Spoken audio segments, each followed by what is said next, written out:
Hello friends, मैं जन्मेजय मौर्य। बाल junior classes में आपका स्वागत है। आज एक शॉर्ट वीडियो लेके आए हैं। दिस दैट दिस दोस्त का प्रयोग। दिस का प्रयोग कहाँ होता है, दैट का कहाँ, दिस का दोस्त का प्रयोग कहाँ पे होता है, ये बेसिक नॉलेज क्लास 6, 7, 8 के बच्चों के लिए है। तो आइए इसको देखते हैं हम, दिस का प्रयोग कहाँ होता है। तो हेडिंग डालेंगे दिस का प्रयोग।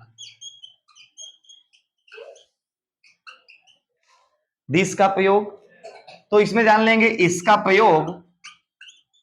इसका प्रयोग नजदीक की वस्तु, नजदीक की वस्तु,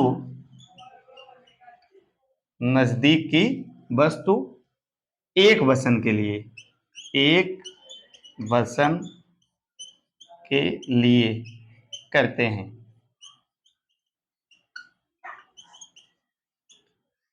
नजदीक की वस्तु और एक वचन के लिए इसका प्रयोग करते हैं। फॉर एग्जाम्पल के लिए, जैसे यह एक किताब है, यह एक किताब है। अब यह दिस का मतलब यह होता है, दिस का तात्पर्य मतलब दिस का अर्थ यह होता है। तो आपको सब्जेक्ट से लेना है, यह के अंग्रेजी हो गया दिस। सिंगुलर में इज का प्रयोग करेंगे, एक वचन की वस्तु है। दिस इज अ बुक,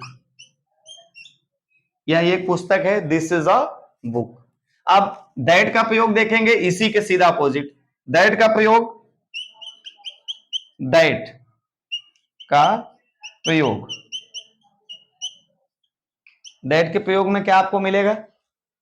अब इसका प्रयोग नजदीक का होता तो इसका प्रयोग होगा दूर की वस्तु, दूर की वस्तु एक वचन, एक वचन। माने वस्तु एक वचन में इसमें भी रहेगा, दिस में भी, दैट में भी एक वचन रहेगा। केवल अंतर यह है कि ये वस्तु दूर की है, ये नजदीक की है। ये नजदीक की है, ये दूर की है। जैसे क्या, अब दैट मीन्स होता है वह, दैट मीन्स क्या होता है, वह, वह। अभी यहां जैसे लिख दिया गया, वह एक गिलास है, वह एक गिलास है। वह और यह कहने का तात्पर्य है कि जैसे कोई वस्तु हमारे नजदीक है तो हम कहते हैं यह एक पुस्तक है। वही पुस्तक जब दूर रख दिया जाए तो मैं यही कहूंगा कि वह एक पुस्तक है। वह का मतलब पुस्तक एक ही है लेकिन दूर रखी गई है। तो एक वचन सिंगुलर में एक वचन नजदीक की वस्तु और एक वचन में दूर की वस्तु के लिए इसका प्रयोग करते हैं। वह एक गिलास है मतलब गिलास दूर में है, वही गिलास नजदीक होगा तो होता है यह एक गिलास है। तो इसका ट्रांसलेशन क्या करेंगे, वह के अंग्रेजी क्या होता है, दैट।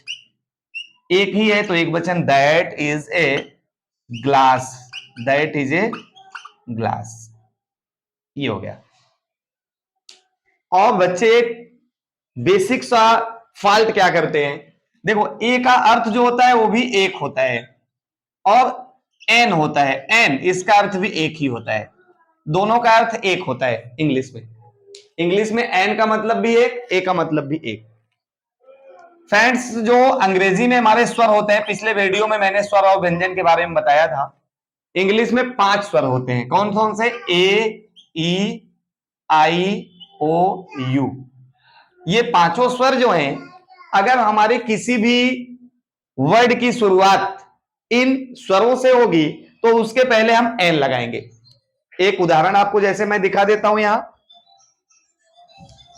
यहां एक उदाहरण आप देख लेंगे। जैसे लिखा, यह एक छाता है, यह एक छाता है। तो इसका क्या हो जाएगा, this is an umbrella, UMBRELLA।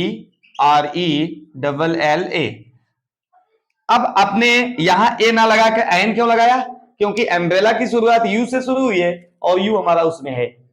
मतलब इसमें जितने भी वर्ड है, ए, ई, आई, ओ, यू से अगर कोई भी शब्द की किसी भी वर्ड की शुरुआत होगी तो उसके पहले मुझे एन लगाना है, अगर इनसे शुरू होता है। और इनसे नहीं शुरू होता है तो देखेंगे आप, यहां बुक था, बुक की शुरुआत बी से हुई है, बी हमारा इसमें नहीं है, ना होने की वजह से मैंने ए लगाया था। अगर इसमें से कोई होता तो यहां मैं एन लगाता। कहने का तात्पर्य स्वर से शुरुआत होगी तो एन लगेगा, और व्यंजन से शुरुआत होगी तो ए लगेगा। ये है ए और एन का लॉजिक। आइए आप दीज और दोज को देख लेते हैं। तो देखेंगे दीज क्या है। दीज, दीज ये क्या है? दीज मीन्स होता है ये मतलब जैसे वस्तु अधिक हो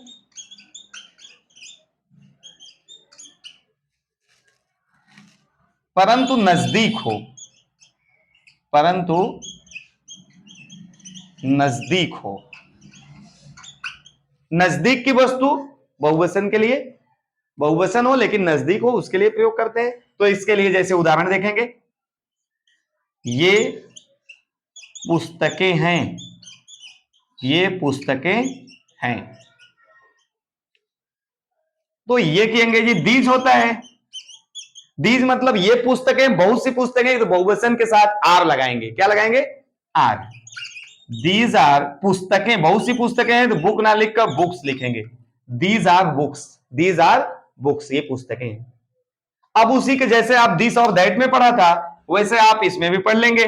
दोज के लिए, दोज के साथ जैसे यहां आपने पढ़ा दोज, दोज का मतलब वे मतलब क्या कि वस्तु जो है बहुवचन में है लेकिन दूर है। ये भी वस्तु बहुवचन में है। ये पुस्तकें हैं, ये का मतलब पुस्तकें ज्यादा है, नजदीक में है। वे पुस्तकें हैं, पुस्तकें ज्यादा है लेकिन दूर में है। जैसे वे यहां लिखा ना किताबें अथवा पुस्तकें, वे किताबें हैं, तो क्या हो जाएगा? दोज। क्या हो जाएगा? Those friends, those are books. समझ गए होंगे दीज और दोज का प्रयोग, दिस दैट दिस दोज का प्रयोग एक साथ मैंने बता दिया छोटी सी वीडियो में। अगर इसमें आपको समझने में कोई फॉल्ट हो, कहीं से आपको कोई दिक्कत समझ में आ रही हो, तो आप कमेंट में जरूर बताएंगे। नेक्स्ट वीडियो में अगला टॉपिक लेकर हम आपसे मिलेंगे। तब तक के लिए थैंक यू।